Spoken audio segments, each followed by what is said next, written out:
ሰላም ሰላም ሰላም ሰላም ሰላም፣ እንዴት ናችሁ? የተከበራችሁና የተወደዳችሁ የኤልዱና የእኛ ቤተሰቦች እንዴት ናችሁ? ሁሉ አማን? እኛ ጋር ሁሉ ሰላም ነው። ፈጣሪ የተመሰገነ ይሁን። ለዚህ ሰዓት በቅተናል። በዚህ ቤት እንግዲህ ለረጅም ጊዜ ጠፍተናል። ዛሬ ተከስተናል ማለት ነው። ያው ነገሮች አልተመቻቹም፣ በዛ ምክንያት ነው። እኔ ብቻዬን እየመጣው ነው። ነገር ግን ያው በዚህ ቤት ጠፋ ብለናል። ግን የምንመጣበት ቀን ሩቅ አይመስለኝም። እንኳን ደህና መጣሽ። እንኳን ደህና ቆየኝ። እንዴት ናችሁ ቤተሰቦች? ያው ጠፍተናል፣ ግን አሁን ሩቅ አይደለም እንዳልክ ቶሎ የምንመጣበት ጊዜ ይደርሳል እና ቤተሰቦች እንዴት ናችሁ? አለው እኔ በጣም ደህና ነኝ ከእናንተ ናፍቆት በቀር። አዎ እንግዲህ ብዙ ጊዜ እንደዚህ ብለናል። ያው ግን ያው ልጆች ማሳደግ ምን ያህል ከባድ እንደሆነ እንዴት ነው ይረዱናል። ልጆች ማሳደግ በዚህ በጣም ከባድ ነው። የኛ ውድ ቤተሰቦች በጣም ትረዳላችሁ።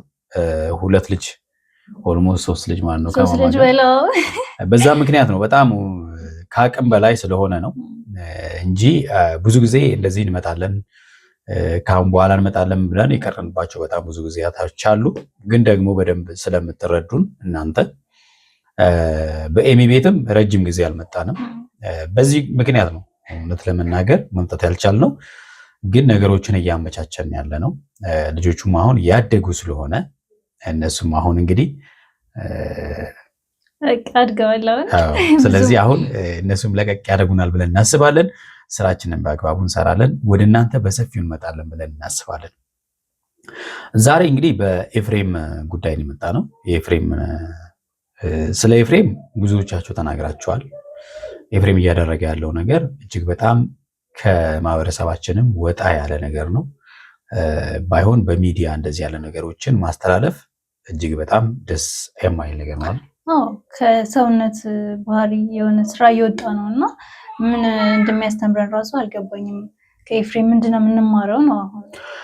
እንግዲህ ኤፍሬምን የሚያክል ልጅ እነጋሽን ከሚያክሉ በጣም ደስ ከሚሉ ቤተሰቦች ወጥቶ ሴሰኝነትና የጋጠ ወጥነትን ማስተማር እጅግ በጣም ደስ የማይል ነገር ነው። በነገራችን ላይ በሀገራችን ባህልም ሆነ በማንኛውም አይዶን ነው በእኛ ሀገር ባለው ሁኔታ ነው የምነግራችሁ። የወንድሙን ፍቅረኛ አይደለም የጓደኛው የሚተዋወቁትን ሰው ፍቅረኛ ዞር ብሎ የሚያይ ወንድ በጣም ነውር እንደሆነ ነው በእኛ ሀገር የሚታሰበው። አይደለም የወንድሙን እንኳን ሌላው ቀርቶ እንኳን ያፈቀራትን ያሰባትን እንኳን ወንድ ልጅ አይጠይቅም። ገብቶሻል አይደለ? በእኛ ሀገር እንደዚህ አይደረግም። ለምሳሌ እኔ በቃ በቅርበት የማውቀው ሰው የወደዳትን ልጅ እኔ አልጠይቅም። እንኳን በቅርበት የምታውቀውና እኮ ጀስት እሷ ራሱ ፍቅረኛ አለኝ ካለች በቃ ታቆማለህ አይደል? አዎ። ኤፍሬም ግን እንግዲህ በመተዋወቅ ብቻ ሳይሆን የወንድሙን ፍቅረኛ ብዙ ጊዜ የሚያደርገውን ነገር ሁላችሁም እያያችሁ ነውና እጅግ በጣም የሚያስጠላ በቃ ለምንም ነገር የማይመጥን ማለት ነውና ይሄን ነገር እያደረገ እንደሆነ እያየን ነው። ቤተሰቦቹም እንግዲህ ዝም ብለው እያዩት ነው። ከዚህ ፊት ዛሬ አይደለም የጀመረው። ከዚህ ፊት ሄርሜላን አግኝቷት ብዙ ሲል እንደነበረ አይተናል። ቤቷ ድረስ ሄዶ ማለት ነው። ስላለፈው እንቶ ትላንትና ሄርሜላ ቤት መጥቶ ነበረ። ልታስደበድቢ ነበር ትላንትና ምሳት ልታስደበድቢ ጎረምሶቹ ምናምን የሚል ነገር መጥቶ ቤት ያዙ ይለቀቁኝ ሲል ነበረ። በነገራችን ላይ ወንድ ልጅ ሴት ቤት ሄዶ ያዙ ይለቀቁኝ ማለት የለበትም። እሱ ማለት አንተም በጨለማ ወንድ ብለው ሊደበድሙ የመጡ ሰዎች ወንድ ነው ብለው ነው።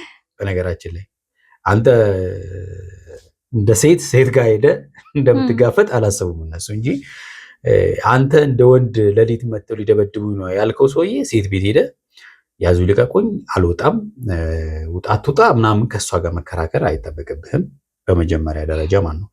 ሌላው እንደዚህ መሽለጥለጥም ወንድ አያስብልም። ወንድ ልጅ እንደዚህ አይደለም። ወንድ ልጅ ቆፍጠን ሲል እንጂ ወንድ ልጅ እንዲሰርመጠመጥ ደስ አይልም። በጣም በተለይ ከወንድም ፍቅረኛ ጋር ያንተን የማህበረሰቡን ቤተሰቦችን ለምን ማሰባቃት? ምክንያቱም ማን ያሳደገው መባሉ አይቀርም። ቤተሰቦችን የተከበሩ ቤተሰቦችን በዚህ ልክ ማዋረድ ለምን አስፈለገ? ምናልባት በድሮ ጊዜ ይመስለኛል ባልና ሚስቶች አንድ ላይ እያሉ ምናልባት ባል ሲሞት የባል ወንድም እሷን ያገባል ሀብት እንዳይባክን ምናምን የሚባል ነገሮች አሉ። ይሄ በጣም የድሮ ቆጆ እንትን ነው እና እሱ ምናልባት እንግዲህ ኤፍሬም ያንን ነገር እየመለሰ ያለ ይመስለኛል። ሰምቶ ይሆናል ታሪኩን ሰምቶ ወደኋላ እየመለሰው ሊሆን ይችላል። ግን የሚቀበል ማህበረሰብ የለም። የአሁኑ ማህበረሰብ ያንን በጣም የሚጠየፍ ማህበረሰብ ስለሆነ ማለት ነው እና እጅግ በጣም የምንቀርበው የምንወደው ወንድማችን አይደለም የምንቀርባቸውን ሰዎች እንኳን የነሱ የሆነን ነገር መመኘት ራሱ በጣም እንደ ኃጢአት ነው የሚቆጠረው እውነት ለመናገር እና ኤፍሬም ይሄንን እያደረገ ነው። ዛሬም ሄርሜላን አይንቶ ይቅርታ ሊጠይቃት ነው ለማስመሰል የመጣው። ብዙ ጊዜ እንግዲህ ሄርሜላን እያሰቃያት መልሶ ይቅርታ ለመጠየቅ ይሞክራል። ግን ውሸቱን ነው። እንደዚህ ያለ ሰው ይቅርታ ጠይቀሽም አልጠይቀሽም አንቺ ላይ አድ የሚያደርገው ነገር የለም። ገብቶሻል? ምክንያቱም እንደ እንትን የሚቀያየር ሰው ግን ምንድን ነው ሄርሜላ ዛሬ የመጣችበት ያው መምጣት አልነበረባትም።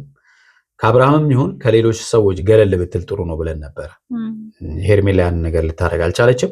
ነገር ግን አብርሃምን ላገናኝሽ ብሎ ነው የጠራት። በዛ ነው እሷም የመጣችው ማለት ነው። በአብርሃም የሚጨክን ነገር የላትም። በአብርሃም የሚጨክን አንጀት የላትም። በቃ ሁልጊዜ በሱ ነው የምትጎዳው እና ኤፍሬም ደግሞ እዚህ ጋር መጀመሪያ ላይ የእውነት መስሎኝ ነበር ያየሁት። የእውነት ይቅርታ እየጠየቃት መስሎኝ ነው።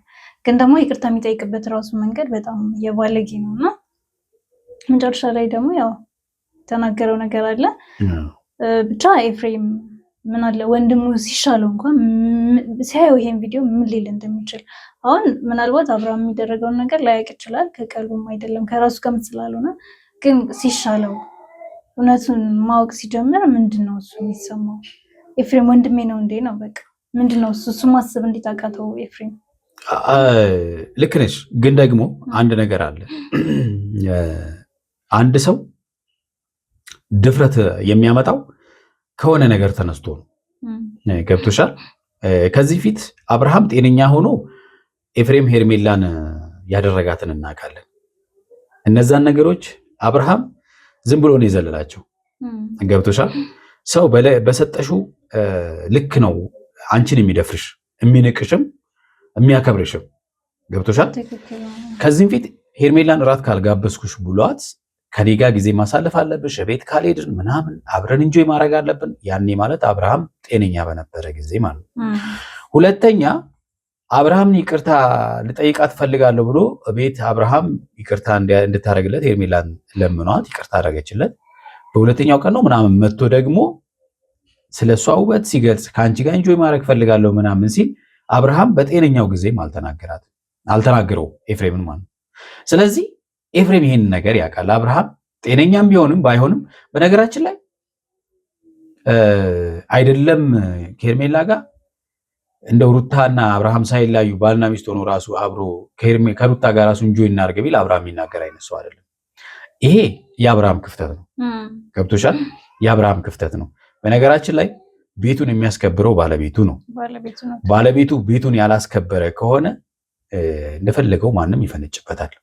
ስለዚህ አብርሃም ጤነኛ ሆኖም ራሱን አላስከበረ። በነገራችን ላይ ሄርሜላ ላይ እንደዚህ መሆኑ ሄርሜላን ብቻ አይደለም የናቀው አብርሃምንም ነው የናቀው።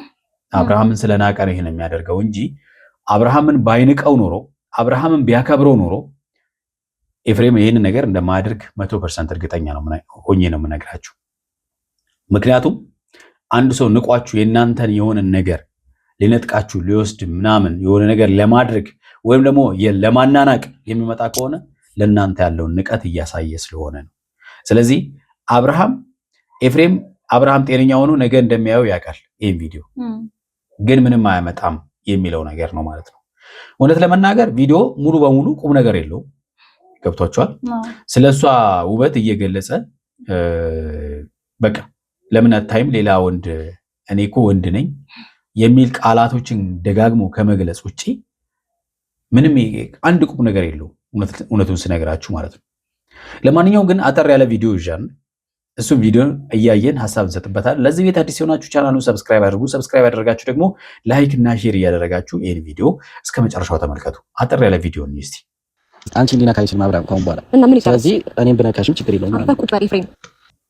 አይባልም። እንግዲህ ይሄ አይባልም። ለአብርሃም ሳይሆን ራሱ ለማህበረሰቡ ለኦዲየንስም ክብር ሲባል አይባልም። በቃ የሆነ ነገር ለኦዲየንስ ስንሰጥ እኮ ኦዲየንስ እኛን አክብሮ ነው የሚያየን አይደል? አዎ በትክክል እኛን አክብሮ የሆነ ነገር ለመማር ነው የሚያዩ። ስለዚህ ከዚህ ምን እንማራለን ነው እኛ። አይሽ የምንሰራው ነገር ለሌሎች የማያስተምር ከሆነ ባንሰራ ይሻላል። ገብቶሻል? እኔ ኦዲየንስን የማይመጥን ነገር ልሰጣቸው አልፈልግም። ከኔ የሆነ ነገር እንዲማሩ ነው ፈልገው እንጂ እኔ ይዣቸው መጥፋት አልፈልግም።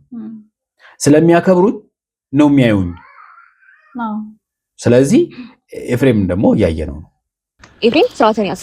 ምን ችግር አለው? ስርዓትን ያዝ። በጣም መስመርን እያለፈ ያለው ገባ አይደል? ነው ወንድምህን እንጂ አንተን አይደለም። በመጀመሪያ ደረጃ እየመጣ ስለኔ መልክና ስለኔ ውበት ምናምን ትገልጽልኝ አልፈልግም። በነገራችን ላይ ሄርሜላ ይሄን ያክል ከሱ ጋር ቆመሽ ማውራትም አይጠበቅብሽም። ሲጀመር ማለት ነው እንደመጣሽም አብርሃም እንዳለ ካይሽ መሄድ ነው ያለብሽ። ሲጀመር አብርሃምን በዚህ ሰዓት ላይ መተው ነው ያለብሽ። አብርሃምን በዚህ ሰዓት ላይ አግኝተሽ ብታወሪውም የምታመጪው ለውጥ ስለሌለ አብርሃም ወደ ጤናው እንዲመለስ መጸለይና በቤተሰቡ በኩል ማድረግ ያለብሽ ነገር ማድረግ ነው ያለብሽ። ከዛም በኋላ አብርሃም ወደ ጤናው ሲመለስ ሁሉን ነገር ለሱን ተው። ጥንቃቄ ማድረግ አለባት። አብርሃምን ይዞ እንደማይመጣ ግልጽ ነው። ሲጠራት መሄድ አልነበረባት። ቢመጣ ራሱ አይተናል እኮ ብዙ ጊዜ እኮ ጠርተዋት ከሩታ ጋርም ሆኖ አብርሃምን ይዞ መጥቶ አብርሃም ምንም እንደማይፈልግ በዚህ ሰዓት ላይ ምንም ማለት እንደማይችል አይተናል። ስለዚህ መታ እዚህ በሱ በሚያስጠዱ ቃላቶች ተዋርዳ ከመመለስ ይልቅ ብቀርባት ይሻላል። ከመጣችሁ በቃ እንደሌለ ስታቅ መሄድ ነው። ፍላጎትሽ አንዴ ጉንጭሽ ለሳምሽና ትሄጃለሽ። እንደማ እንዴ ያማል። ጤነኛ አይደለም አንዴ ሳምሽ ጤነኛ አይደለም ወይ ልቀቀኝ። ኦፍ ኮርስ ጤነኛ አይደለም። የጤነኛ አስተሳሰብ አይደለም የሚያስበው። ገብቷችኋል አይደለ? ጤነኛ አይደለም። ጤነኛ ቢሆን አያስበውም ይሄን ነገር። እንደዚህ አይነት ድርጊትም አይሰራም። ምን ችግር አለው? ነው በስምሽ ምን ችግር አለው? ነው በስምሽ ምን ችግር አለው? ዞር በልልኝ። እጄን እያሳመምከኝ ነው። ዛሬ ደግሞ ካልሳምኩሽ የት ማለት ያማል። በስምሽ ምን ችግር አለው ማለት ለሱ ችግር የለውም። ምክንያቱም በባህሪያቸው ጋር የወጡ ሰዎች ምንም የሚያደርጉት ነገር ለነሱ ኖርማል ነው። የሚያደርጉት ነገር አያውቅም። አዎ። ስለዚህ ለሌላው በእርግጠኝነት ብዙዎች እያዘኑ ነው ይሄን ቪዲዮ የሚያዩት ማለት ነው። ጤነኛ የሆነ ሰው ነው የሚያዝነው ማለት ነው። ቴንክ ዩ። ለምን ምትገፍታትኝ? በስምሽ ችግር የለውም። ኤፍሬም ዞር በልልኝ። ወደዛ ያማል። አርፈህ ቁጭ በል። ክብርህን ጠብቀህ ቁጭ በል። ክብር ያለው ሰው ነው ክብሩን የሚጠብቀው። ክብር ማለት እኮ በጣም ትልቅ ነገር ነው። ዝም ብሎ የሚነሳ ነገር አይደለም። ስለዚህ ክብሩን ከጣለ ቆይቷል። ክብሩን የጣለ ሰው ደግሞ ስለ ክብር አያውቅም።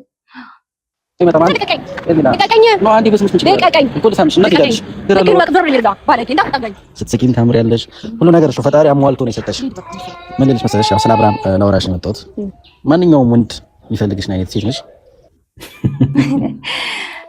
ስለ አብርሃም ሊያወራት መጥቶ ስለማንኛውም ወንድ ስለ እሷ ውበት ገብቶሻል። ሁሌ ስለ እሷ ውበት ነው የሚገልጸው። በቃ በእሷ ውበት ተማርኳል። ስለዚህ ከአብርሃም ጋር የለያያት እሱ ስለሚፈልጋት ነው ማለት ነው። ወይዜ እንደዛም ነው የሚመስለው። ስለዚህ ከአብርሃም ጋር የለያያት የእውነትም ለአብርሃም አስቦ ወደ ትዳሩ እንዲመለስ ፈልጎ ሳይሆን ሄርሜላን ስለሚፈልጋት ነው። ታያችሁ፣ የነውሩ ጥግ ማለት ነው። እንደው የእውነት አብርሃም ፈልጎ እንኳን ወደ ሩታ ቢመለስ ኤፍሬም አብርሃም ወደ ተመኛት ሴት ቢሄድ ይሄ በጣም አሳፋሪ ነገር ነው። አይታሰብም በቃ። ስለዚህ ተፈላጊ አይነት ሴት ነሽ። በመጀመሪያ ደረጃ ፈጣሪ በሰጠሽ ነገር ላይ በጣም እየታገልሽ ነው። አይሆንም እያልሽ ነው። ፈጣሪ የሰጣትን እሱ አረ በጣም እውነት። አንዳንድ ሰዎች ግን እንዲህ በጣም ድፍረታቸው ግን በጣም እየታገለ ነው ይመስለኛል። እሱ በጣም ለማግኘት የማያደርገው ነገር የለም ሁልጊዜም ማለት ነው። እንደዚህ ያለ ሰው ደግሞ ቁም ነገርም ስለሌለው ለምንም ለቁም ነገርም ስለማይሆን በእርግጠኝነት ማንኛውም ሴት አትመርጠውም። ምን ያደርግልኛል አለቅ። ማንኛውም ሴት እንደዚህ ያለ ወንድ አትመርጥም። ለምን? ህይወቷን ዝም ብላ ጎዳና ላይ በበተን ስለማትፈልግ ማለት ነው። ቁም ነገር የለው። መጀመሪያ የሰው ወንድ ልጅ ቁም ነገር ሲኖረው ነው። ወንድ ልጅ ብቻ ሳይሆን ሴት ልጅም ቁም ነገር ሲኖራት ነው። ታዲያ ደግሞ ውብ አድርጎ ፈጥሮሻል። ያ ነገር ደግሞ እየተጠቀምሽበት አይደለም፣ ወይም ደግሞ ለሌላኛው ወንድ እድል እየሰጠሽ አይደለም። ኦኬ፣ ያጠቃቀም ማኑዋል ሊሰጣት ነው። ማኑዋል ምናምን ቀርጾ በዚህ መልኩ ተጠቀሚ ምናምን ብሎ ተሰጥቶሻል። ፈጣሪ ሰጥቷታል። ከዛም በኋላ አጠቃቀሙን አልቻለችም ሊያስተምራት። ምክንያቱም እኔ ወንድ ልጅ ነኝ። ወንድ ልጅ የሚፈልገውን አይነት ሴት ልጅ ነሽ። አንቺ ደግሞ ወንድ ልጅ ነኝ እያለ ነው እንግዲህ አይመስልም። እሱ ነው ያለው እንግዲህ።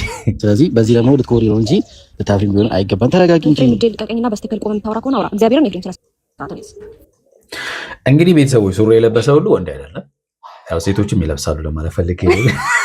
አይ እኛ ሴቶችንም አይ አይደለም ሱሪ የለበሰ ሁሉ ወንድ አይደለም ስልሽ ሴቶችም ይለብሳሉ ሱሪ፣ ግን ወንድን ወንድ የሚያደርገው ባህሪው ጭምር ነው። ቆፍጠን ያለ እንደዚህ ያለ ባህሪ ይዞ ወንድ ነኝ ለማለት ይከብዳል። እኔ አልልም በቃ እኔ ወንድ ነው ብዬ ለምን ይከብደኛል። የሰው ልጅ አስራ አይሸወድም። እሺ ትናንትና እንደ እባብ ሲያደርግ የነበረው ዛሬ ደግሞ እንደ መላክ ለመሆን እንድትሞክር ነው። ያንተን ለማዳመጥ ጊዜ የለኝም። ስለመቆጣት አይደለም እያወራሁ ያለሁት ኤፍሬም እኮ ተረጋጊ።